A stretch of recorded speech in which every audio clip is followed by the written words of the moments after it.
It wasn't even a pre-order, and after 3 months, I finally got the Sony A7S III. Thank goodness. I don't normally shoot with Sonys or native lenses. It's usually an adapter. It's usually not autofocus. But check this out. It's small, the grip is okay, and I gotta say, everything that I'm going over today about the Sony A7S III is in comparison to my experience with the GH5 with the speed booster on it. The first things that I notice is the grip. It has a little indentation right here, but it's not something that I would bet my camera's life on. With the GH5, it's significantly better. I really can just hang it right here. The swivel out screen should really just be standard by this point in time. One of the first things that bugged me about moving from a GH5 to a Sony A7S III, with the GH5, it's super easy to put in a battery. It flips open, you put it in, it's pretty obvious where it goes. With this one, it's a little bit harder. And you know, this is maybe nitpicking. The fact that I can't just slide it directly in and I have to tilt it at an angle to get it in, these things are already slowing me down. I have not been using native lenses, not with autofocus, and that is really primarily the main reason I'm going from GH5 to a Sony full frame. We're getting rid of these cameras and we're moving on to these cameras. So of course I had to get a new lens. Sony having a little lock right here makes me feel a little bit more safe, but the truth is it just makes it a little harder to get into. Because the card slot is for 2 different cards, it's actually a little bit difficult to find the place to put it in there. Typically with my GH5, I was able to do that blind, one-handed, behind the camera, whatever angle I was at, and given it's very possible that I just had gotten used to it after a couple of years, these are little things that are starting to add up time. Once you put a card in the camera, it automatically offers the chance to format it, but at some point you're going to want to have to access that menu. And I have to say, accessing the menu on this thing is not nearly as easy as accessing it on the GH5. On the GH5, the menu button is right in the middle of the wheel. In fact, everything that you need is on this side of the camera, right here. It has its own dedicated white balance, ISO buttons, and 4 different function buttons right in the reach of your thumb and index finger. The button problem with the Sony A7S III is the fact that the menu is on the other side, so you have to switch hands and use your other hand, or you have to grow a really, really long thumbnail. One issue that I was always having with the GH5 was accidentally running along this wheel right here at the top. That's for the shutter speed. I do like that the shutter speed wheel is up and out of the way, and it's a little bit grippy, so it feels a little bit more difficult to turn, so you're not going to accidentally brush it with your finger like I was doing all the time with the GH5. The wheel here, however, does something really great while shooting. It actually increases or decreases the volume of your headphones while you're shooting. Sony actually makes me go into the menu before I'm shooting. Otherwise, I'm just stuck with that volume throughout the shoot. Worse yet is the fact that that wheel doesn't do anything during shooting. Neither does the button on the middle. The wheel does function as buttons though, so that's where you get your ISO and your display. And no, those aren't separate little buttons like you had here. For example, to get to the white balance, it's actually this button up here, which can be changed, of course, if you want to. But on the GH5, oh, I'm gonna really miss knowing where it was just because of the little bumps that are on the buttons, telling you which one is the ISO. Okay, so enough of my complaints. The truth is, it is the most incredible thing to have autofocus after many years of not using native lenses. Because ever since I've had the GH5s, I've only ever used the 0.64 times speed boosters on them. And I've only ever used lenses that did not have autofocus, because the autofocus through that system, or if it was from a Canon to the GH5 Panasonic system, it was never going to be a really good autofocus experience anyway. So I just stuck with mini cine lenses, those cheap Rokinon ones, and they have been battle tested and have worked super well. And I know a lot of people out there may be looking down on the GH5, but come on, this thing shoots 4K DCI, which is really, really rare. It also has this option of a very short and low profile XLR adapter. Not to mention the fact that I've shot 100 commercials on them and 2 feature-length documentaries. One of which won Boston Film Festival for Best Feature Documentary and got distributed by Gravitas Ventures. This really isn't an unboxing video, because the truth is, I've actually been shooting with the Sony A7S III way before leading up to this. This is just the first time I'm opening up the second one, because why buy one when you can get 2 for double the price?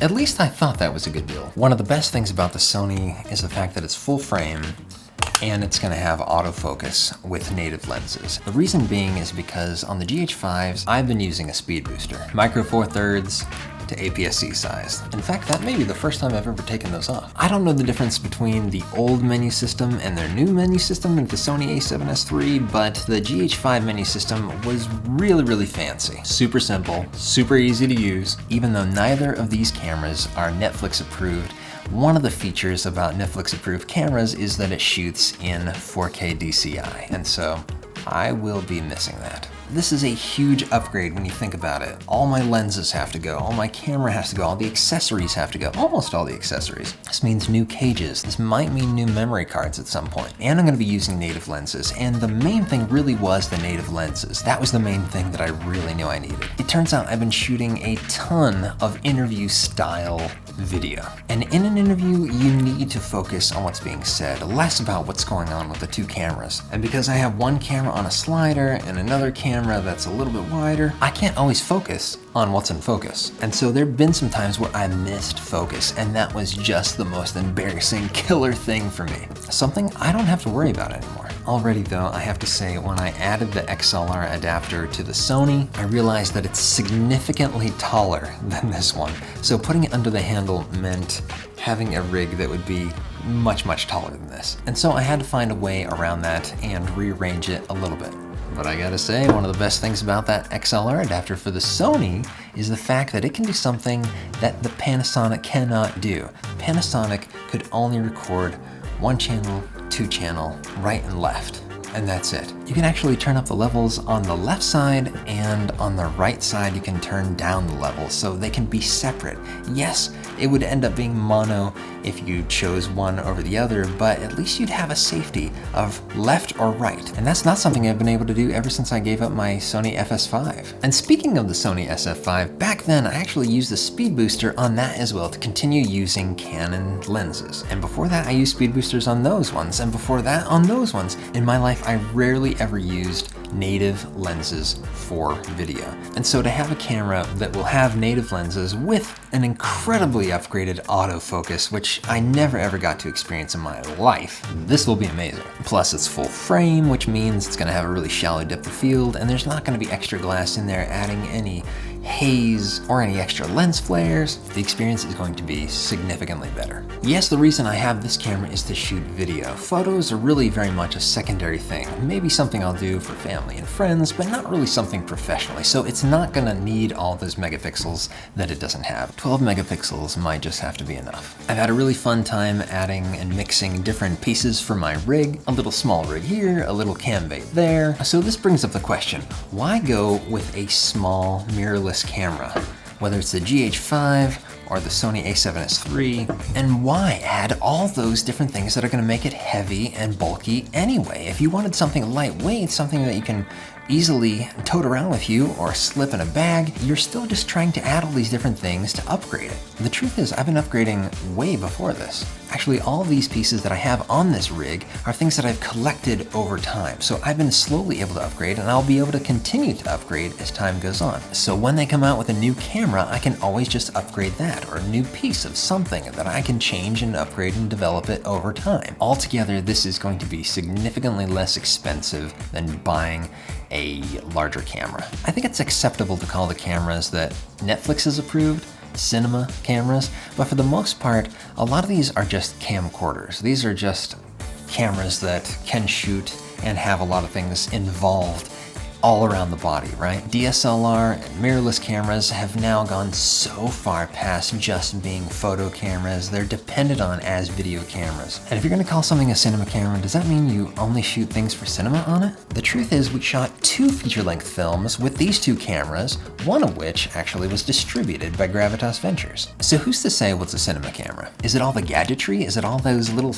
extra features and details and all the accessories? If you remove one handle here or one wire there, does it doesn't mean it's no longer a cinema camera. If you ask some of my friends that shoot with really big, expensive cameras and lenses and all the top gear because they work on feature films from Hollywood, they will certainly argue with you about it. All I can say is that technology is going so fast, you just have to jump on the technology train wherever you're at and just expect to need to upgrade at some point. And I've always been a big believer, and I continue to tell everyone around me that the best camera is the one that you have with you.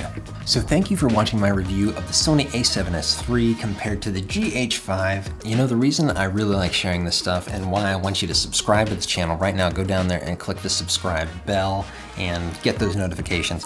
It's because I want to tell people what's really working for an independent creative, someone that's working from home, someone that's able to travel the world doing what he loves to do. Because this stuff helps me, I want it to be able to help you as well. It is a sad thing to move on, but it's great to have change. My name is Zak Ciotti, and I'm the founder of the collective BOLDRUSH.org. And if you want to learn a little bit more about me and my ambitions, check out zakciotti.com for my personal website. Was it worth the wait? Yes, the Sony A7S III was totally worth the wait. I cannot wait to show you what it looks like. Thank you for watching. I'd love you to subscribe, give it a like, share it with other people who are considering changing cameras. Thank you for watching, and we will catch you later.